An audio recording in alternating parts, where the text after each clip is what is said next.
Olá, meus amores do quinto ano! Hoje nós iremos iniciar um novo capítulo com o tema Você contou, eu conto, eles contarão. Neste capítulo, vamos conhecer alguns tipos de contos, histórias curtas sobre os mais variados assuntos.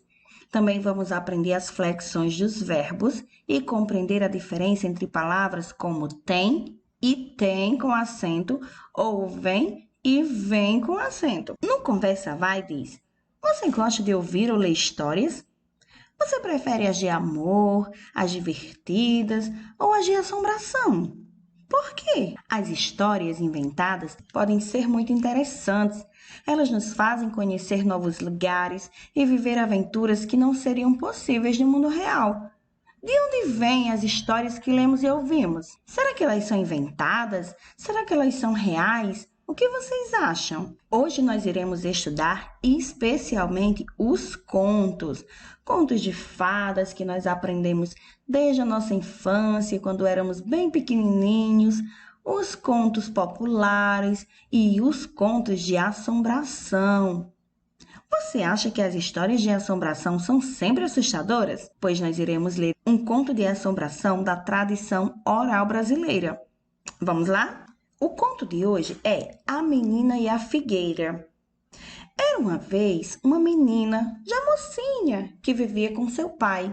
Sua mãe havia morrido quando era bem pequenina, deixando-a muito triste, pois ela era muito carinhosa ao pentear e acariciar os seus cabelos. A menina e seu pai eram muito bons. Viviam em uma vila pacata. Plantavam seus alimentos e tinham um lindo pomar, cheio de frutas. A árvore que dava frutos mais saborosos era uma figueira. No outono, os frutos amadureciam e muitos pássaros vinham se alimentar deles. Eram tão gostosos que toda a vizinhança pedia alguns para levar para casa. Havia uma vizinha que volta e meia aparecia para pedir as frutas. Ela tinha uma filha muito má, mas sua mãe parecia boa. E sempre que aparecia em sua casa, lhe dava presentes e pão de mel. Na verdade, a mulher, além de gostar dos figos, soubera que seu pai ficou viúvo e ficou interessada nele para se casar.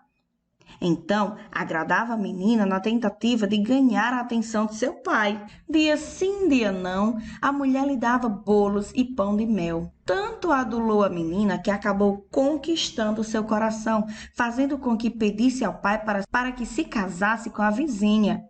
O pai não quis a princípio, pois dizia que a mulher era muito interesseira. Mas a menina se lembrava de sua mãe e do carinho que ganhava dela.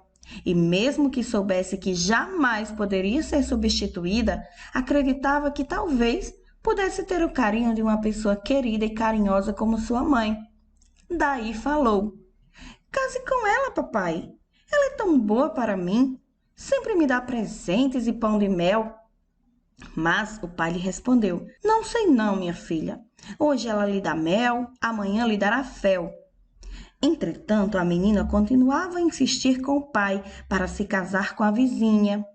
O pai ouvia os pedidos da filha e começou a avaliar se não seria melhor ter alguém para cuidar da menina, pois volta e meia precisava viajar a trabalho, deixando-a sozinha. Sendo assim, acabou concordando e se casou com a mulher. Nas primeiras semanas de convivência, todos mostravam-se muito felizes. As meninas passaram a conversar e a madrasta fazia compotas e doces com os frutos da figueira. Entretanto, um dia seu pai teve que se ausentar a trabalho. Precisou viajar para muito longe e deixou sua filha sozinha com a madrasta e sua filha má, que aproveitaram para mostrar quem realmente eram. A filha má começou a judiar da irmã, pegando e quebrando suas coisas, e a madrasta passou a obrigar a menina a limpar toda a casa, não permitindo que brincasse mais. Não a dava comidas que bastasse e obrigava-a a dormir no chão.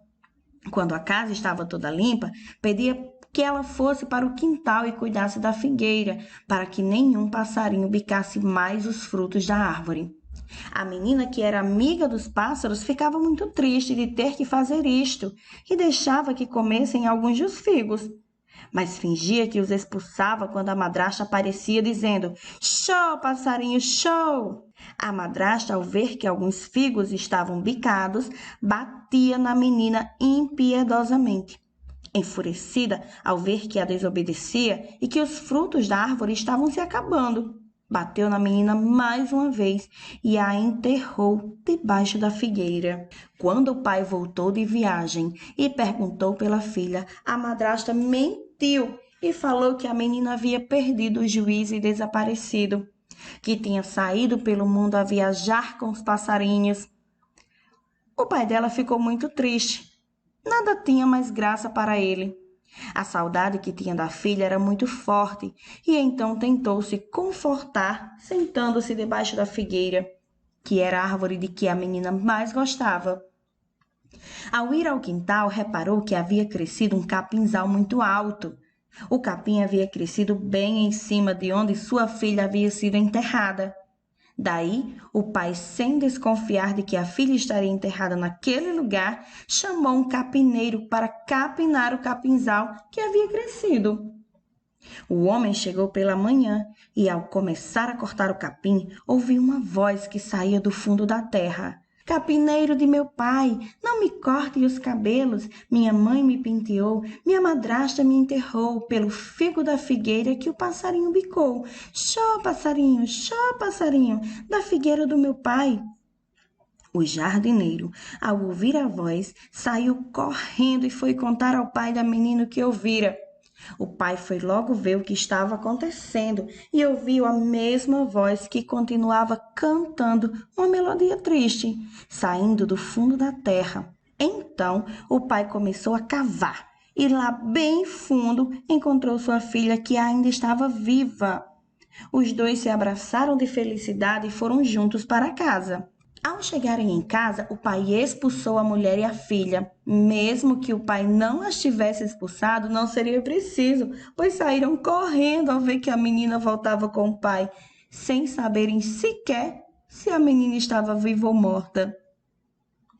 Esse conto é da tradição oral, ou seja, é um conto passado de boca em boca e assim foi ficando conhecido. No Para Entender o Texto, diz: qual é o eixo central da história? O acontecimento ou problema em torno do qual a história se desenvolve. O eixo da história gira em torno de uma menina e uma figueira. E o acontecimento ou problema em torno do qual a história se desenvolve é que a menina foi enterrada viva pela madrasta. Que malvada! 2. Relacione a ordem dos acontecimentos da história.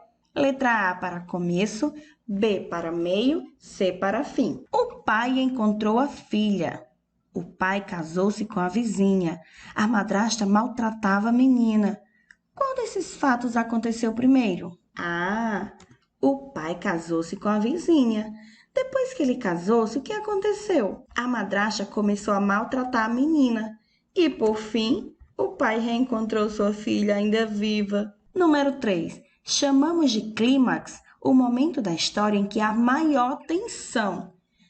Também pode ser um momento de maior conflito. Que momento foi esse na história?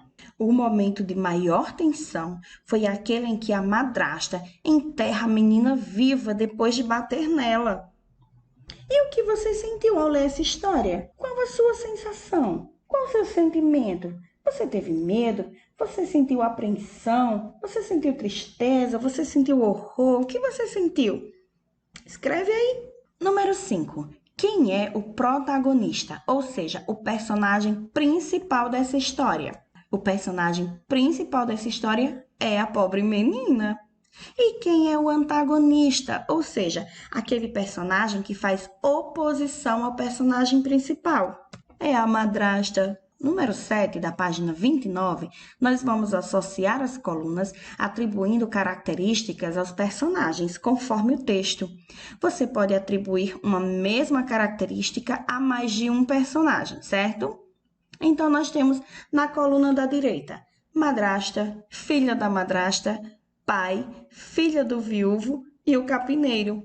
do lado esquerdo, nós temos carinhoso ou carinhosa, ingênuo ou ingênua, generoso ou generosa, dissimulado, fingido ou dissimulada, fingida, e trabalhador ou trabalhadora. Quem era carinhoso na história? Era o papai e a filha do viúvo. Quem era carinhoso na história? Era o papai e sua filha, chamada de filha do viúvo. Quem era ingênuo nessa história? Também era o papai e também era sua filhinha. Quem era generoso nessa história? Generoso também era o papai e também era a filhinha do viúvo. Quem era dissimulado, fingido? A madrasta má e sua filha. E quem era trabalhador? O capineiro e o papai também era bastante trabalhador. Número 8. Você sabe o que faz um capineiro? Assinale a imagem que corresponde a essa profissão. Ora, capineiro era o homem que estava lá para arrancar os matos que estavam próximos à figueira. Portanto, capineiro é quem arranca os matos, é quem capina os matos. Então, a gente vai marcar um X bem aqui nesse primeiro. No número 9 diz, como se dá a resolução da história, ou seja, como o principal conflito é resolvido. É quando a menina canta e depois é desenterrada pelo pai? É quando o capim sobre a cova da menina começa a crescer? Ou é quando o capineiro escuta a voz da menina embaixo da terra? A trama é resolvida quando a menina canta e depois é desenterrada pelo pai. E como a história termina? A história termina quando a madrasta e sua filha vão embora da casa. Que coisa legal! Como podemos interpretar a canção que aparece na história? Ou seja, por que a menina diz ao capineiro que não lhe corte os cabelos? Por que ela gostava tanto dos cabelos dela? Ora, o capim se associava aos cabelos da menina. E cortar o capim seria como cortar os seus cabelos, o que ela não queria que acontecesse, porque ela lembrava que sua mãe cuidava de seus cabelos, penteava.